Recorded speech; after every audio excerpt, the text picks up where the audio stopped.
আটকের পর একে একে বেরিয়ে আসছে মডেল ও উদ্যোক্তা মেঘনা আলমের কুকীর্তি। জানা গেছে তার মূল টার্গেটে ছিলেন বিভিন্ন দেশের রাষ্ট্রদূত ও ধনাঢ্য ব্যবসায়ীরা। হাই প্রোফাইল এসব লোকের সঙ্গে কৌশলে সখ্যতা করতেন তিনি। শুধু তাই নয়, তাদের সঙ্গে বিভিন্ন ঘনিষ্ঠ মুহূর্তের ভিডিও এবং ছবি গোপনে ধারণ করে রাখতেন।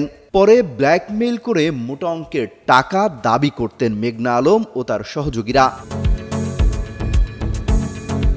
সম্প্রতি সৌদি রাষ্ট্রদূত পররাষ্ট্র মন্ত্রণালয়ের কাছে অনানুষ্ঠানিকভাবে অভিযোগ জানান যে একজন নারী তার কাছ থেকে আর্থিক সুবিধা নেয়ার জন্য সম্পর্ককে কাজে লাগানোর চেষ্টা করছেন এবং হুমকিও দিচ্ছেন।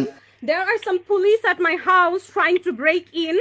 I asked them why. First they said they're here for এরই মধ্যে 9 এপ্রিল রাতে রাজধানীর বসুন্ধরা আবাসিক এলাকার একটি ভাড়া বাসা থেকে মেঘনাকে আটক করে ডিবি পুলিশ।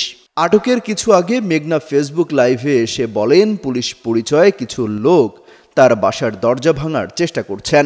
পরদিন 10 এপ্রিল পুলিশের আবেদনের ভিত্তিতে আদালত বিশেষ ক্ষমতা আইনে মেঘনাকে 30 দিনের আটক আদেশ দেন।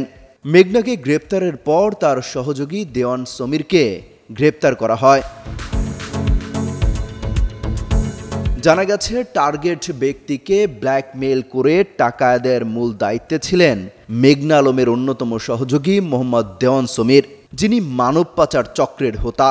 এই চক্রেরই সর্বশেষ টার্গেট ছিলেন সৌদি আরবের সদ্য বিদায়ী রাষ্ট্রদূত ইসা বিন ইউসুফ বিন ইসা আল দুহাইলান। চক্রটি সৌদি রাষ্ট্রদূতের কাছে 5 মিলিয়ন বা 50 লাখ মার্কিন ডলার দাবি করেছিল। বর্তমানে এই ঘটনায় রাজধানীর ভাটারা থানায় মামলা হওয়ায় গ্রেপ্তার দেওয়ান সমীর 5 দিনের রিমান্ডে আছেন। ডিএমপির ডিবি হেফাজতের রিমান্ডে নিয়ে জিজ্ঞাসাবাদ করা হচ্ছে তাকে। এছাড়া মডেল মেঘনা বর্তমানে কাশিমপুর কেন্দ্রীয় কারাগারে বন্দী আছেন। অমিত হাসান রবিন, যুগান্তর নিউজ।